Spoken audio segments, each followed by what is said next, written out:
ലോക ലഹരി വിരുദ്ധ ദിനത്തോടനുബന്ധിച്ച് ലഹരി വിരുദ്ധ ബോധവൽക്കരണ ക്ലാസും ഏകാംഗ നാടകവും നടത്തി. മേലുകാവ് ലോക ലഹരി വിരുദ്ധ ദിനത്തോടനുബന്ധിച്ച് ഹ്യൂമൻ റൈറ്റ്സ് ഫോറം കോട്ടയം ജില്ലാ കമ്മിറ്റിയും Melukavu Henry Baker college NSS യൂണിറ്റും ആന്റി നർക്കോട്ടിക് സെല്ലും മാർസിലിവ മെഡിസിറ്റിയും സംയുക്തമായി ലഹരി വിരുദ്ധ ബോധവൽക്കരണ ക്ലാസും ഏകാംഗ നാടകവും മേലുകാവ് ഹെൻറി ബേക്കർ കോളേജ് ഓഡിറ്റോറിയത്തിൽ വെച്ച് സംഘടിപ്പിച്ചു. Henry Baker college principal professor doctor Girish Kumar GSന്റെ അധ്യക്ഷതയിൽ പാലാ മാർസിലിവ മെഡിസിറ്റിയിലെ clinical gynaecologist doctor sister Julie Elizabeth ബോധവൽക്കരണ ക്ലാസും ഉദ്ഘാടനവും നിർവഹിച്ചു. HRF കോട്ടയം ജില്ലാ പ്രസിഡന്റ് VS പ്രിൻസ്, ജില്ലാ വൈസ് പ്രസിഡന്റ് സിബി മാത്യു പ്ലാത്തോട്ടം, ജില്ലാ ജനറൽ സെക്രട്ടറി O ഹാരിസ്, ജില്ലാ vice president Joy Kalarickal, Thomas Kuriakose, EK Haneefa, Khader CCM, NSS യോഗം ഓഫീസർമാരായ doctor Jibin Mathew, Ashley Marina Mathew, anti narcotic coordinator doctor Jincy Devasya, Justin Jose തുടങ്ങിയവർ പ്രസംഗിച്ചു. വർദ്ധിച്ചുവരുന്ന കലാലയ ലഹരി സമൂഹത്തിന് അപകടമായ വിധത്തിൽ വർദ്ധിച്ചു വരുന്ന സാഹചര്യത്തിൽ ഇതിനെതിരെ സമൂഹം ജാഗ്രതയോടെ ഇടപെടണമെന്നും വിദ്യാർത്ഥികൾക്കിടയിൽ ലഹരിക്കെതിരെ ബോധവൽക്കരണം ശക്തമാക്കേണ്ടത് അനിവാര്യമാണെന്നും യോഗം ആവശ്യപ്പെട്ടു. ശേഷം പ്രശസ്ത കലാകാരൻ സലീം കുളത്തിപ്പടിയുടെ കുടമാറ്റം എന്ന ഏകാംഗ നാടകം അരങ്ങേറി. പ്രോഗ്രാമിൽ പങ്കെടുത്ത എല്ലാവരും ലഹരി വിരുദ്ധ പ്രതിജ്ഞ എടുക്കുകയും college principal professor doctor Harish Kumar പ്രതിജ്ഞാവാചകം ചൊല്ലിക്കൊടുക്കുകയും ചെയ്തു. വിടരട്ടെ, മനസ്സു നന്നാവട്ടെ,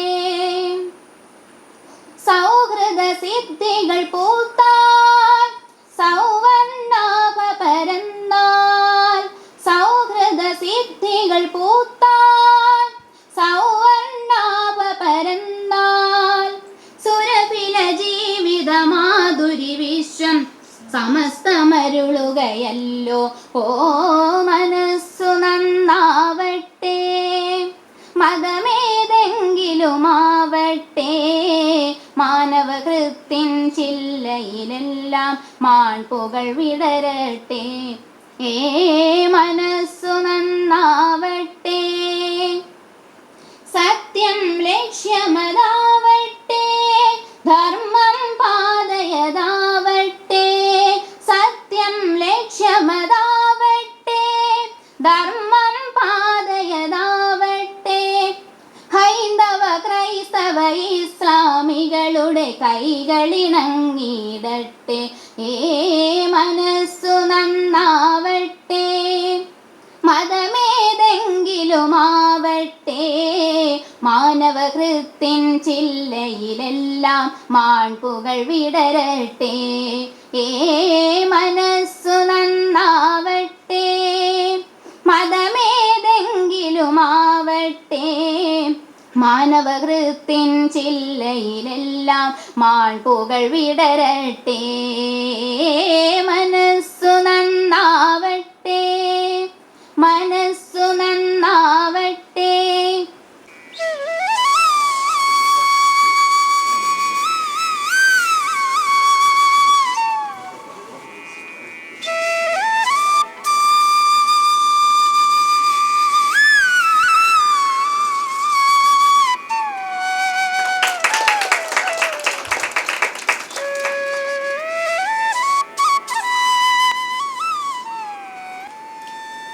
പത്തനംതിട്ട ജില്ലയിലെ മുഴുവൻ സ്കൂളുകളിലും കോളേജുകളിലും ഇതുപോലെയുള്ള യൂത്ത് എംപവർമെന്റ് പ്രോഗ്രാമുകൾ ഓരോ ദിവസവും കടന്നു ചെല്ലുന്ന എനിക്ക് വളരെ ഉറപ്പിച്ച് പറയുവാനായിട്ട് സാധിക്കും. ഈ 3 ജില്ലയിലെ ഏറ്റവും നല്ലൊരു പ്രിൻസിപ്പളുള്ള ഒരു കോളേജാണ് മേലുകാവ് ഹെൻറി ബേക്കർ കോളേജ്. തീർച്ചയായിട്ടും നിങ്ങൾ ഇവിടെ പഠിക്കുന്ന വിദ്യാർത്ഥികൾ ഭാഗ്യം ചെയ്തവരാണ്. കാരണം ഈ ഒരു പ്രിൻസിപ്പളിൻ്റെ കീഴിൽ ഇവിടെ പഠിക്കുവാൻ സാധിക്കുക എന്നുള്ളത് ഞാൻ 83-85 ബാച്ചിലെ ഇവിടുത്തെ പ്രീ ഡിഗ്രി വിദ്യാർത്ഥിയായിരുന്നു. ഞാനിപ്പോഴും അഭിമാനം കൊള്ളുന്നു ഹെൻറി ബേക്കർ കോളേജിലെ ഒരു പൂർവ്വ വിദ്യാർത്ഥി എന്ന നിലയിൽ. അതുപോലെ നിങ്ങൾക്കും എന്നും അഭിമാനിക്കാം. ഇത്രയും നല്ലൊരു പ്രിൻസിപ്പളിൻ്റെ കീഴിൽ ഈ ഒരു കോളേജിൽ പഠിച്ച് പൂർത്തിയായി ഇറങ്ങുമ്പോൾ തീർച്ചയായും ഈ കോളേജിനെ നിങ്ങൾ എന്നും ഓർക്കണം. നിങ്ങളുടെ പൂർവ്വ വിദ്യാലയം, അതിനെ നിങ്ങൾ എന്നും നിങ്ങളുടെ ഒരു വീട് കഴിഞ്ഞാൽ നിങ്ങളുടെ ഏറ്റവും പ്രധാനപ്പെട്ട ഒരു കേന്ദ്രമായി നിങ്ങൾ ഈ പൂർവ്വ വിദ്യാലയത്തെ കാണണം എന്ന് പറയാൻ കൂടി ഞാൻ ആഗ്രഹിക്കുകയാണ്. തീർച്ചയായിട്ടും ഇന്ന് ഇങ്ങനെ ഒരു നല്ല പരിപാടി അറേഞ്ച് ചെയ്യാൻ പറ്റിയതിൽ, പ്രത്യേകിച്ച് ഇന്നലെയാണ് പ്രിൻസിപ്പൾ വിളിച്ച് ഇങ്ങനെ ഒരു കാര്യം പറയുന്നത്. അപ്പോൾ എനിക്ക് പെട്ടെന്ന് പ്രിൻസിപ്പൾ വിളിച്ച് പറഞ്ഞത് തോന്നി, ലയൻസിനെയും പൂർവ്വ വിദ്യാർത്ഥികളെയും ഒന്നും അല്ലാതെ ഇത് ഹ്യൂമൻ റൈറ്റ്സിൻ്റെ ഒരു പ്രോഗ്രാമായിട്ട് ചെയ്യാം. കാരണം ഞങ്ങൾക്ക് ഹ്യൂമൻ റൈറ്റ്സിന് ഇങ്ങനെ ഒരു പ്രോഗ്രാം ചെയ്യണം എന്നുണ്ടായിരുന്നു. അതുകൊണ്ട് ഞങ്ങളത് ഹ്യൂമൻ റൈറ്റ്സിൻ്റെ പ്രോഗ്രാമായി തന്നെ ചെയ്യാം എന്ന് കണക്കുകൂട്ടി അന്നേരം അതിൻ്റെ പ്രസിഡന്റിനെയും ജനറൽ സെക്രട്ടറിയൊക്കെ വിളിച്ചു പറഞ്ഞ് നമ്മൾ പെട്ടെന്ന് അങ്ങനെ ഒരു പ്രോഗ്രാം അറേഞ്ച് ചെയ്യുകയാണ് ചെയ്തത്. തീർച്ചയായിട്ടും ഇങ്ങനെ ഒരു നല്ല പരിപാടി അറേഞ്ച് ചെയ്തതിൽ പ്രത്യേകിച്ച് എനിക്ക് തോന്നുന്നു ഏകാംഗ നാടകം ഉൾപ്പെടെ ഇങ്ങനെ ഒരു പ്രോഗ്രാം അറേഞ്ച് ചെയ്ത ഈ അടുത്ത പ്രദേശത്തെ ഒരു കോളേജ് മീല ഹെൻറി ബക്കർ കോളേജേ ഉള്ളൂ എന്നെനിക്ക് തോന്നുകയാണ്. തീർച്ചയായിട്ടും സാറിന് നല്ല ഒരു കയ്യടി നിങ്ങൾ കൊടുക്കണം നിങ്ങളുടെ പ്രിൻസിപ്പളിന്. സമൂഹത്തോട് ചേർന്ന് നിന്നുകൊണ്ട് സമൂഹത്തിന്റെ ചൂടും ചൂരും മനസ്സിലാക്കി റെസ്പോൺസിബിൾ ആയിട്ടുള്ള തലമുറയെ വാർത്തെടുക്കാൻ അക്ഷീണം പരിശ്രമിച്ചുകൊണ്ടിരിക്കുന്ന ഒരു എളിയ കലാലയമാണ് Melukavu Henry Baker college. Reverend Henry Baker junior എന്ന മനുഷ്യസ്നേഹിയുടെ നാമധേയത്താൽ സ്ഥാപിതമായ ഈ കലാലയം from darkness to marvellous light, അന്ധകാരത്തിൽ നിന്നും പ്രകാശത്തിലേക്ക് എന്ന വലിയ മോട്ടോ ലക്ഷ്യമാക്കി പ്രവർത്തിച്ചുകൊണ്ടിരിക്കുന്ന കലാലയമാണ്. NSS നമ്മുടെ കോളേജിൽ മഹാത്മാഗാന്ധി സർവകലാശാല കീഴിൽ നിരന്തരമായി ഒരുപാട് പ്രവർത്തനങ്ങൾ ഏർപ്പെടുന്ന ഫലമാണ് മഹാത്മാഗാന്ധി സർവകലാശാല കീഴിലുള്ള ഏറ്റവും മികച്ച NSS യൂണിറ്റായി കഴിഞ്ഞ 3 വർഷക്കാലവും ഹെൻറി ബക്കർ കോളേജ് തിരഞ്ഞെടുക്കപ്പെട്ടത്. ഇവിടെ പരാമർശിക്കപ്പെട്ട പോലെ ശ്രീ സിബി ഹെൻറി ബക്കർ കോളേജിന്റെ ഒരു പൂർവ്വ വിദ്യാർത്ഥി എന്നുള്ള നിലയിലും ലയൺസ് ക്ലബ്ബ് 318Bയുടെ ഏറ്റവും പ്രധാനപ്പെട്ട ചെയർമാൻ എന്നുള്ള നിലയിലും ഒക്കെ ഈ കലാലയവുമായിട്ട് നിരന്തരം ചേർന്ന് നിരവധി പരിപാടികൾ മെഡിക്കൽ ക്യാമ്പുകൾ ഉൾപ്പെടെ ക്യാമ്പുകൾ ഉൾപ്പെടെ ബ്ലഡ് ഡൊണേഷൻ ക്യാമ്പുകൾ നിരന്തരം സംഘടിപ്പിച്ചുകൊണ്ടിരിക്കാൻ ഞങ്ങൾ സഹകരിച്ചുകൊണ്ടിരിക്കുകയാണ്. ശ്രീ സിബിയെ കുറിച്ച് പലപ്പോഴും ഞങ്ങൾ ഓർക്കാറുള്ള ഒരു അത്ഭുത മനുഷ്യൻ എന്നാണ്. പലപ്പോഴും അദ്ദേഹത്തിന്റെ ഒരു ചടുലമായ രീതിയിലുള്ള പ്രവർത്തന ശൈലിയും ഓർഗനൈസേഷൻ എബിലിറ്റിയും ഒക്കെ ഒരുപക്ഷെ ലയൺസിന് മാത്രമല്ല ലയൺസിന് പുറത്തുള്ളവർക്കൊക്കെ വലിയൊരു മാതൃകയാണെന്ന് പലപ്പോഴും എനിക്ക് തോന്നാറുണ്ട്. ഞങ്ങളെയൊക്കെ വെല്ലുന്ന തരത്തിൽ വളരെ ആവേശത്തോടെ സമൂഹത്തോട് ചേർന്ന് നിന്നുകൊണ്ട് സോഷ്യൽ റെസ്പോൺസിബിലിറ്റി മുൻകൂട്ടി കണ്ടുകൊണ്ടുള്ള ഇത്തരത്തിലുള്ള പ്രവർത്തനങ്ങൾ കാഴ്ചവെച്ചുകൊണ്ടിരിക്കുകയാണ്. തീർച്ചയായിട്ടും ഹെൻറി ബക്കർ കോളേജിനെ സംബന്ധിച്ച് ഒരുപാട് സന്തോഷവും അഭിമാനവും ഉണ്ട്. ഇത്തരത്തിലുള്ള എല്ലാ പരിപാടികളും ഏറ്റവും ശ്രേഷ്ഠമായ രീതിയിൽ തന്നെയാണ് ഹെൻറി ബക്കർ കോളേജ് നാം നടത്തിക്കൊണ്ടിരിക്കുന്നത്. മാനസിക ഒരാൾക്ക് ശാരീരിക രോഗമുണ്ടോ എന്ന് നമുക്ക് അവരുടെ ടെമ്പറേച്ചർ അല്ലെങ്കിൽ ക്ഷീണം അല്ലെങ്കിൽ വേദന ഇങ്ങനെയൊക്കെ നോക്കുമ്പോൾ നമുക്ക് മനസ്സിലാകും. പക്ഷേ മാനസിക ആരോഗ്യം ഉണ്ടോ എന്ന് എങ്ങനെ തിരിച്ചറിയുക? വേൾഡ് ഹെൽത്ത് ഓർഗനൈസേഷൻ പറയുന്നത് 3 കാര്യങ്ങളാണ്. ഒന്നാമത്തേത്, ഒരു വ്യക്തിക്ക് ഇവിടെ ഇരിക്കുന്ന ഒരു വ്യക്തിക്ക് അവരുടെ പൊട്ടൻഷ്യൽസ് ബുദ്ധിപരമായും മാനസികമായും ശാരീരികമായുള്ള കഴിവുകളെ പൂർണ്ണമായി വിനിയോഗിക്കാൻ കഴിവുണ്ടോ എന്ന് നോക്കുക. രണ്ടാമത്തേത്, ലൈഫിലെ സ്ട്രെസ്സേഴ്സ്. വലിയ സ്ട്രെസ്സേഴ്സ് ഉണ്ട്. ചിലപ്പം മരണമായിരിക്കും, വലിയ രോഗമായിരിക്കും, പ്രിയപ്പെട്ട ഒരു ജയിലിലാകുന്ന അവസ്ഥയായിരിക്കും, അല്ലെങ്കിൽ ഒരു വെക്കേഷൻ പ്ലാൻ ചെയ്യുന്നത്, അല്ല ഒരു പുതിയ ഫോൺ കൈ കിട്ടുന്നത് വരെയും നമുക്ക് സ്ട്രെസ്ഫുൾ ലൈഫ് ഇവൻറ്റ്സാണ്. ഇതിനെ നേരിടാനുള്ള ഒരാളുടെ കഴിവ്. ഇന്ന് രാവിലെ ഈ മഴയത്ത് കോളേജിലേക്ക് പോകുന്നതിന് മുൻപിലും ഒരു ചെറിയ സ്ട്രെസ് ഉണ്ട്, നിങ്ങൾക്ക് എഴുന്നേൽക്കണം. ഇതിനെ നേരിടാനായിട്ട് ഒരു വ്യക്തിക്കുള്ള കഴിവാണ് മാനസിക ആരോഗ്യത്തിൻ്റെ രണ്ടാമത്തെ ലക്ഷണം. മൂന്നാമത്, ഒരുവൻ്റെ സോഷ്യൽ കമ്മിറ്റ്മെൻറ്റാണ്. ചിലർക്ക് ഇന്ത്യ മഹാരാജ്യം ഭരിക്കാനുള്ള കഴിവുണ്ട്, മറ്റു ചിലർക്ക് കേരളമായിരിക്കും, അല്ലെങ്കിൽ ഒരു പഞ്ചായത്താകും. ഇവിടെ ഇരിക്കുന്ന ഈ ഹ്യൂമൻ റൈറ്റ്സ് ലീഡേഴ്സിനെ കാണുമ്പം എനിക്ക് തോന്നുന്നത് അവരുടെ സോഷ്യൽ കമ്മിറ്റ്മെൻറ്റാണ്. ഇവിടെ ഇരിക്കുന്ന കുറച്ചു കുട്ടികൾ രാഷ്ട്രീയ സാമൂഹിക ബോധമുള്ളവരായി വളർന്നു വരുമ്പോൾ ഈ നാട് നന്നാകും, നിങ്ങളുടെ കുടുംബങ്ങൾ വഴി ഈ സമൂഹം നന്നാകുമെന്നതിന് ഉറപ്പാണ്.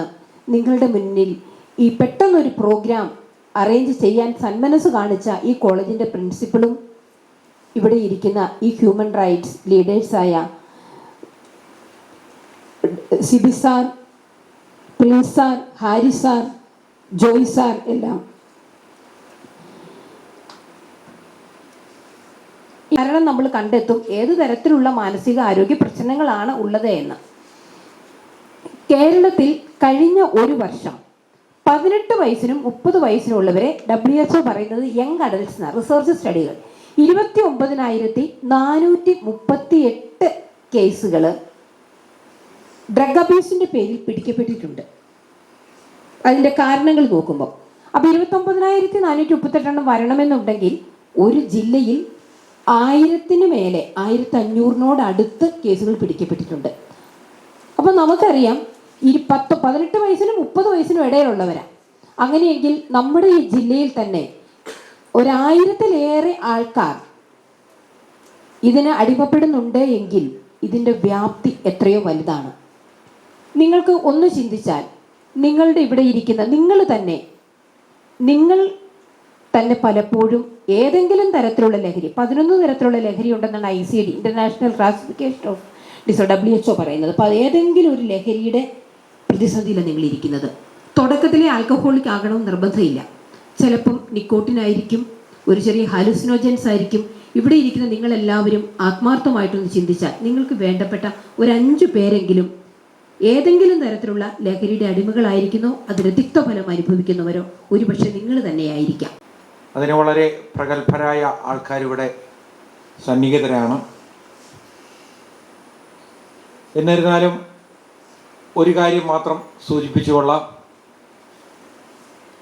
പ്രിൻസിപ്പിൾമാരുടെ പ്രിൻസിപ്പിൾ എന്നുള്ളൊരു വിശേഷണം നിങ്ങൾക്ക് ലഭിച്ചിരിക്കുന്ന ബഹുമാനപ്പെട്ട ഒരു പ്രിൻസിപ്പിളാണ് നിങ്ങൾക്ക് ലഭിച്ചിരിക്കുന്ന പ്രിൻസിപ്പിൾ.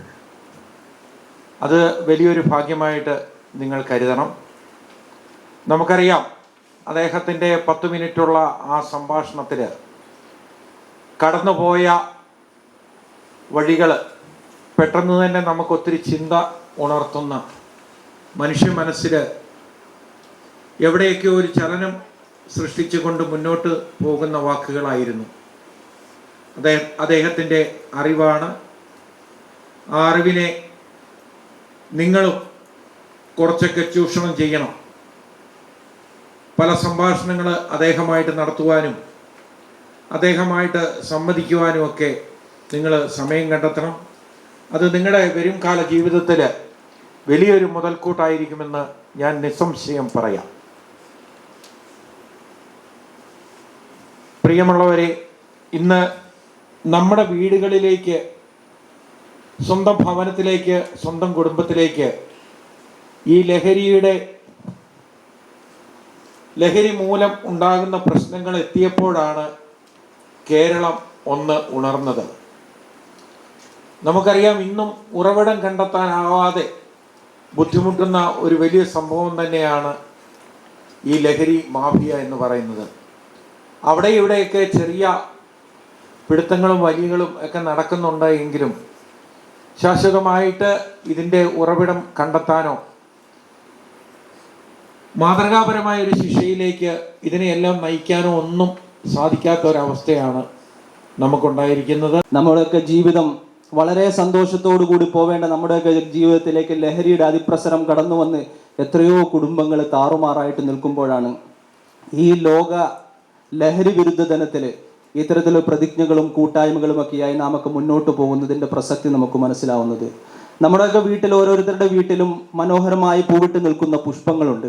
ആ പുഷ്പങ്ങളെ വളരെ കൃത്യമായി പരിചരിച്ച് വളരെ കൃത്യമായി അതിനു വേണ്ട വെള്ളവും വളവും ഒക്കെ നാം പകർന്നു കൊടുക്കുമ്പോഴാണ് അത് മനോഹരമായി പൂവിടുന്ന പുഷ്പങ്ങളായി മാറുന്നതെങ്കിൽ നമ്മുടെയൊക്കെ ജീവിതവും മറ്റുള്ളവർക്ക് നയനാനന്ദകരമായ രീതിയിൽ മനോഹരമായ പുഷ്പങ്ങളെ പോലെ നിറഞ്ഞു നിൽക്കണമെങ്കിൽ നമ്മുടെയൊക്കെ ജീവിതത്തിൽ കൃത്യമായ ശാസനകളും കൃത്യമായ ശിക്ഷണങ്ങളും ഒക്കെ നൽകുന്ന നമ്മുടെ ചുറ്റുപാടുകൾ നമുക്ക് പകർന്നു നൽകുന്ന നന്മയ്ക്ക് വേണ്ടിയുള്ള ഇത്തരത്തിലുള്ള പ്രവർത്തനങ്ങൾ, ഇത്തരത്തിലുള്ള ചർച്ചകൾ അത് നാമൊക്കെ നമ്മുടെ മനസ്സിലേക്ക് സ്വാംശീകരിച്ചുകൊണ്ട് നന്മയ്ക്ക് വേണ്ടിയുള്ള ജീവിതത്തിനൊക്കെ നമ്മുടെ ജീവിതത്തെ മാറ്റിയെടുക്കും എന്ന് പ്രതിജ്ഞ എടുക്കുമ്പോൾ മാത്രമാണ് നമ്മുടെയൊക്കെ ജീവിതത്തിൽ വിജയമുണ്ടാവുന്നത്, അത് നന്മയുണ്ടാവുന്നത്. ഈ മാനസികാരോഗ്യം നിങ്ങൾക്ക്, ഞാൻ ആദ്യം പറഞ്ഞു, ഒന്ന് നിങ്ങളുടെ പൊട്ടൻഷ്യൽ ഉപയോഗിക്കാൻ പറ്റാതെ വരുമ്പോൾ നിങ്ങൾക്ക് എന്തോ മാനസിക പ്രശ്നം ഉണ്ടെന്നാണ്. അതായത് നന്നായി ബുദ്ധിയുള്ള കുട്ടി പഠിക്കുന്നില്ല, നല്ല കായിക ശേഷിയുള്ള, നമുക്ക് സാധാരണ രീതിയിൽ മോൾക്ക് അത്യാവശ്യം നല്ല കായിക ശേഷിയുണ്ട്. മോളുടെ പേരെന്താ? പാർവതിയെ കണ്ടാൽ തന്നെ അറിയാം നല്ല രോഗങ്ങളൊന്നും ഇല്ലല്ലോ. അപ്പോൾ ഈ പാർവതി രാവിലെ എഴുന്നേൽക്കുന്നില്ലെങ്കിൽ, അത്യാവശ്യം വീട്ടിലെ ജോലികൾ ചെയ്യുന്നില്ലെങ്കിൽ, അമ്മ പറയുന്ന ഭക്ഷണം, അതായത് സാധാരണ നമുക്ക് ഈ പ്രായത്തിൽ നമുക്കറിയാം, ഭക്ഷണം കഴിക്കുന്നില്ലെങ്കിൽ, ആവശ്യത്തിന് ഉറങ്ങുന്നില്ലെങ്കിൽ, രാത്രി മുഴുവൻ മൊബൈലോട്ട് ഇരിക്കുവാണെങ്കിൽ പാർവതിക്ക് എന്തോ മാനസികമായിട്ടുള്ള ഒരു കുറവുണ്ട്. രോഗമാണെന്നൊന്നുമല്ല, അങ്ങനെ ഒരു പ്രശ്നമുണ്ട്. പാർവതി മിടുക്കിയാണ് കേട്ടോ. അപ്പോൾ ഇതുപോലെ നിങ്ങൾ ഓരോരുത്തരും ചിന്തിക്കണം, എൻ്റെ ശരീരത്തിൻ്റെ ശേഷിക്കനുസരിച്ച്, എൻ്റെ ബുദ്ധിക്കനുസരിച്ച്, അതുപോലെ തന്നെ എൻ്റെ മാനസിക ശേഷി, എനിക്ക് സ്നേഹിക്കാൻ കഴിവുണ്ട്. ഓട്ടിസം ഉള്ളൊരു കുട്ടിയെ സംബന്ധിച്ചിടത്തോളം അവന് ഉള്ളിൽ സ്നേഹമുണ്ടോ ഇല്ലയോ നമുക്ക് തിരിച്ചറിയാൻ പറ്റത്തില്ല. നിങ്ങൾക്കാർക്കും അങ്ങനെ ഒരു മാനസിക ആരോഗ്യ പ്രശ്നം ഉണ്ടെന്ന് തോന്നുന്നില്ല. അപ്പം ഇങ്ങനെയുള്ള ഈ ശരീരവും മനസ്സും ബുദ്ധി ഉപയോഗിച്ച് പ്രവർത്തിക്കാൻ സാധിക്കുക. അതുപോലെ തന്നെ സ്ട്രെസ്സസ് ഞാൻ പറഞ്ഞത് ചെറിയ ചെറിയ പ്രതിസന്ധികളെ പോലും, ഒരുപക്ഷെ സാമ്പത്തിക പ്രതിസന്ധിയായിരിക്കും, അല്ലെങ്കിൽ ചെറിയ രോഗങ്ങളായിരിക്കും, പഠിക്കാനുള്ള കൊമേഴ്സ് പഠിക്കാനുള്ള ബുദ്ധിമുട്ടായിരിക്കും, അല്ലെങ്കിൽ നിങ്ങൾക്ക് എന്ത് വിഷയമാണോ അത് പഠിക്കാനുള്ള, അത് നിങ്ങൾക്കൊരു സ്ട്രെസ്സല്ല എക്സാം വരുമ്പം. ഇതിനെ അതിജീവിക്കാനായിട്ട് പറ്റണം. അല്ലെങ്കിൽ ഇന്നലെ എൻ്റെ അടുത്ത് വന്ന ഒരാൾ പറഞ്ഞതുപോലെ 2 പേർക്ക് ബാങ്കിലാണ് ജോലി, ഹസ്ബൻഡ് പക്ഷെ സെറ്റിൽഡ് ആയിട്ടില്ല. കാരണം ഈ സ്ട്രെസ്സിനെ താങ്ങാനായിട്ട് പറ്റുന്നില്ല. എല്ലാവരും ബാങ്ക് ജോലി സ്വപ്നം കാണുമ്പോൾ സ്ട്രെസ്സിനെ താങ്ങാനായിട്ട് പറ്റുന്നില്ലെങ്കിൽ മാനസികാരോഗ്യം കുറവാണെന്നുള്ളത്. 3ാമത്തെ സോഷ്യൽ കമ്മിറ്റ്മെൻറ്റ്. ഒരുപക്ഷെ എഴുന്നേറ്റ് പോകുമ്പോൾ ഈ ഹോളിലെ ലൈറ്റ് ഒന്ന് ഓഫ് ചെയ്യാനുള്ള ഒരു സോഷ്യൽ കമ്മിറ്റ്മെൻറ്റ്. ഡ്രഗ് ഉപയോഗിക്കുന്നവരോട്, ഞാൻ പുകവലിക്കുന്നവർ എവിടെ കണ്ടാലും ഞാൻ നേരിട്ട് മുഖത്ത് നോക്കി പറയും, ചേട്ടാ ഇതിവിടെ പറ്റത്തില്ല, you cannot, it is not allowed. അല്ലേ? നിങ്ങൾക്കത് പറയാനായിട്ട് മുഖത്ത് നോക്കി ഒരു പ്രാവശ്യമെങ്കിലും പറയാൻ പറ്റുമ്പോൾ അപ്പോൾ പബ്ലിക്കായിട്ടുള്ളൊരു പൊതുവലി അല്ലെങ്കിൽ അതിനെക്കുറിച്ച് അയാളൊന്ന് ചിന്തിക്കും. അടിയൊന്നും മേടിച്ചുകൊണ്ട് പോന്നേക്കരുത്, മയത്തിൽ ചെന്നിട്ട് പതിയെ പറയണം ഇതിവിടെ പറ്റില്ലല്ലോ എന്ന്. ഇങ്ങനെ നമുക്കത് മതി. എൻ്റെ വീട്ടിലുള്ള ആരെങ്കിലും അത് ഉപയോഗിക്കുന്നത് കാണുമ്പോൾ അതിനെതിരെ പ്രതികരിക്കാനായിട്ട് ഒരു ചെറിയ പ്രതികരണശേഷി നിങ്ങൾക്ക് മതി. അപ്പോൾ ഇത് നമ്മുടെ മാനസികാരോഗ്യത്തിൻ്റെ ലക്ഷണമാണ്. അത് പ്രശ്നം നിങ്ങൾ വെറുതെ ഒന്ന് ചിന്തിച്ച് നോക്കി നിങ്ങളുടെ വീട്ടിലുള്ളവരുടെ കാര്യങ്ങൾ. ആരെങ്കിലും 25 വയസ്സിൽ അഡിക്ഷൻ ആകുന്നത് വളരെ ചുരുക്കമായിട്ടാണ്. നിങ്ങളുടെ പേരൻസ്, നിങ്ങൾ അറിയുന്ന നിങ്ങളുടെ സീനിയേഴ്സ്, അല്ലേ? അവരെപ്പോഴാണ് അഡിക്ഷൻ ആകുന്നത്? എപ്പോഴാണ്? ഞാൻ ഭയങ്കര സീരിയസ് ആയി പോകുന്നുണ്ടോ? സമയം കുറവുള്ളത് കൊണ്ട് എൻ്റെ സീരിയസ്നെസ് മനസ്സിലാക്കാൻ വേണ്ടിയിട്ട് മാത്രമാണ്. അല്ലേ? എപ്പോഴാണ് മോൻ്റെ പേരെന്താ? മോൻ്റെ പേരെന്താ? ജിനോ. ഏത് വർഷം പഠിക്കുക? Graduation? Second year graduate student ആണ് അല്ലേ ജിനോ? അല്ലേ? Second year graduate student. ജിനോയ്ക്ക് അറിയാവുന്ന ഒരു 5 പേരെ ഒന്ന് മനസ്സിലോർത്തി. ഏതെങ്കിലും ലഹരി ഉപയോഗിക്കുന്നവർ? എത്ര വയസ്സുള്ളവർ? ചുരുക്കമായിട്ട് 25 വയസ്സുള്ളവരാണ് അറിയാം, അല്ലേ? 30 വയസ്സുള്ള കുറച്ചു പേരെ കൂടി അറിയാം. ഇന്ന് രാവിലെയും I talk to our pulmonologist to discuss one case. അപ്പോൾ അദ്ദേഹം പറയുകയാണ് COPD ഹൈ സ്റ്റേജിലാണ് 45 വയസ്സുള്ള ഒരാളുടെ ഡയഗ്നോസിസിൽ. COPD ക്രോണിക് ആയിട്ടുള്ള പൾമണറി ഡിസീസാണ്. അപ്പോൾ അദ്ദേഹം കാരണം പറഞ്ഞത് ചെറുപ്പകാലത്ത് അദ്ദേഹം വലിച്ച സിഗരറ്റിൻ്റെ പ്രോബ്ലമാണ്. സാധാരണ സിഗരറ്റാണ് വലിച്ചത്, സാധാരണ അങ്ങനെ ഉള്ള സാധനങ്ങളാണ്. ഇനി ഒരാൾ അഡിക്ഷനിലേക്ക് പോകാനായിട്ട് 3 പ്രധാനപ്പെട്ട കാരണങ്ങളാണ്. മാനവരാശിയെ തകർക്കുന്ന മയക്കുമരുന്ന് എന്ന യാഥാർത്ഥ്യം ഞാൻ തിരിച്ചറിയുന്നു. ലഹരി വസ്തുക്കളുടെ ഉപയോഗം അത് ഉപയോഗിക്കുന്ന വ്യക്തിയോടൊപ്പം കുടുംബത്തെയും സമൂഹത്തെയും പൂർണ്ണമായി നശിപ്പിക്കുമെന്നും ഞാൻ മനസ്സിലാക്കുന്നു. ഒരു പൗരൻ എന്ന നിലയിൽ ജീവിതവും സേവനവുമാണ് ലഹരി എന്ന ആശയം എൻ്റെ ജീവിതത്തിലും കുടുംബത്തിലും തൊഴിലിടങ്ങളിലും പകർത്തുന്നതിനൊപ്പം സഹപ്രവർത്തകരിലും മറ്റുള്ളവരിലും ഈ ആശയം പകർത്തുന്നതിന് പ്രേരിപ്പിക്കുകയും ചെയ്യും. യാതൊരുവിധ ലഹരി വസ്തുക്കളും ഞാൻ ഉപയോഗിക്കില്ല എന്നും എൻ്റെ കുടുംബത്തിലും പ്രവർത്തന മണ്ഡലത്തിലും സമൂഹത്തിലും അത്തരത്തിലുള്ള പ്രവണതകളെ നിയമപരമായി തടയേണ്ടത് എൻ്റെ ഉത്തരവാദിത്തമാണെന്ന് തിരിച്ചറിഞ്ഞുകൊണ്ട് ലഹരി മുക്ത നവകേരളം പടുത്തുയർത്തുവാൻ എൻ്റെ എല്ലാ കഴിവുകളും വിനിയോഗിച്ച് പ്രവർത്തിക്കുമെന്നും ഞാൻ ഇതിനാൽ പ്രതിജ്ഞ ചെയ്യുന്നു.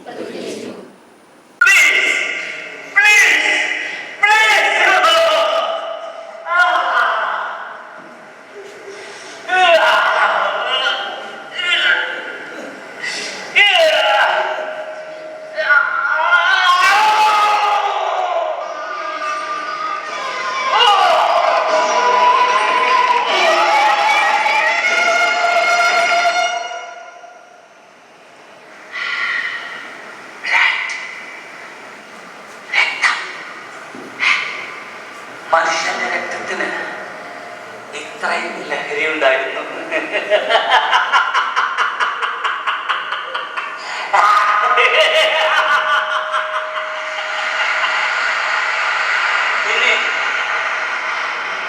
ഇനി ഞാൻ എന്തിന് പേടിക്കണം?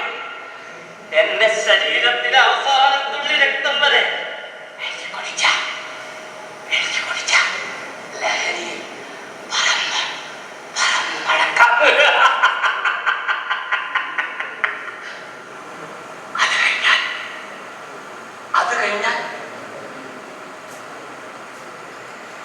മുറിയിലേക്ക് ആദ്യം വരുന്നത് ആരും അവരുടെ രക്തം, അവരുടെ രക്തം. അതൊരു പക്ഷേ എന്റെ അമ്മയായിരിക്കും. അല്ലെങ്കിലും ഞാൻ നീയുമൊക്കെ സ്വന്തം അമ്മയിൽ നിന്നല്ലേ വളർന്നത്.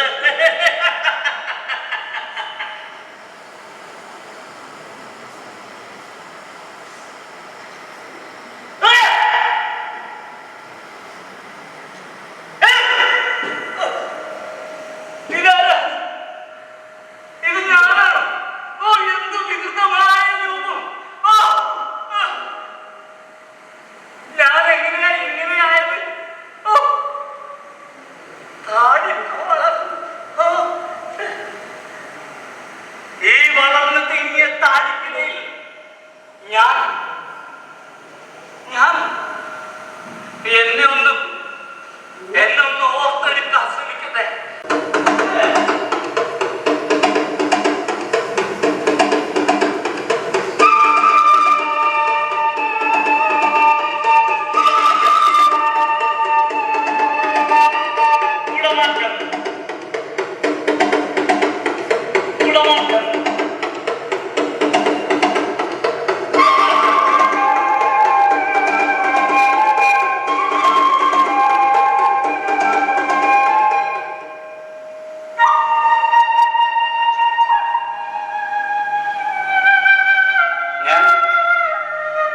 ഞാൻ ഹരികൃഷ്ണൻ. എനിക്കിപ്പോ വയസ്സ് 20. ഡിഗ്രി ഫൈനലിൽ പഠിക്കുന്നു. ഞാൻ വെറുമൊരു പുസ്തകപ്പുഴുവായ വിദ്യാർത്ഥി ആയിരുന്നില്ല. ഞാൻ നന്നായിട്ട് കവിത എഴുതും, പാടും, പ്രസംഗിക്കും. പാബ്ലോ നെരൂദയുടെ കവിതകൾ ചൊല്ലാനായിരുന്നു എനിക്കേറെ ഇഷ്ടം. ഈ രാത്രിയേകുന്നൊരാത്ത ശോകം തീരാത്ത നോവിന്റേകാന്ത തീരം. ഈ രാത്രിയേകുന്നൊരാത്ത ശോകം തീരാത്ത നോവിന്റേകാന്ത തീരം. ഈ രാത്രി കമ്പിത രാത്രി ഞാൻ പാടി താരങ്ങൾ നീലച്ച ദുഃഖങ്ങൾ സാക്ഷി. ഈ രാത്രി കമ്പിത രാത്രി ഞാൻ പാടി താരങ്ങൾ നീലച്ച ദുഃഖങ്ങൾ സാക്ഷി. ഏകോടിയാം തന്നവേ താരമീതി ഏതോ വിഷാദാത്ര ഗീതം മുഴങ്ങി. In the name of the most ancient order of monks in the world, I thank you in the name of Mother of Religions. I thank you in the name of millions and millions of Hindu people and sects. സത്യസന്ധനായ ഒരു സർക്കാർ ഉദ്യോഗസ്ഥനായിരുന്നു എന്റെ അച്ഛൻ. അമ്മ ഒരുപാട് ശിഷ്യസമ്പത്തുള്ള ഒരു അധ്യാപിക. എന്നിട്ടും ഞാൻ ആ ലക്ഷ്മണരേഖ തെറ്റിച്ചു. നന്മയുടെ, സ്നേഹത്തിന്റെ, ഗുരുപാഠങ്ങളുടെ ലക്ഷ്മണരേഖ ഏതോ ഒരു ന്യൂജൻ സിനിമയിൽ ആരോ പറഞ്ഞതുപോലെ ശിവൻ മുതൽ ചെതുവേര വരെ ആസ്വദിച്ചു വലിച്ച സ്വർണ്ണപ്പുക.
സ്വന്തമായതിന്റെ വേഗത്തിലുള്ള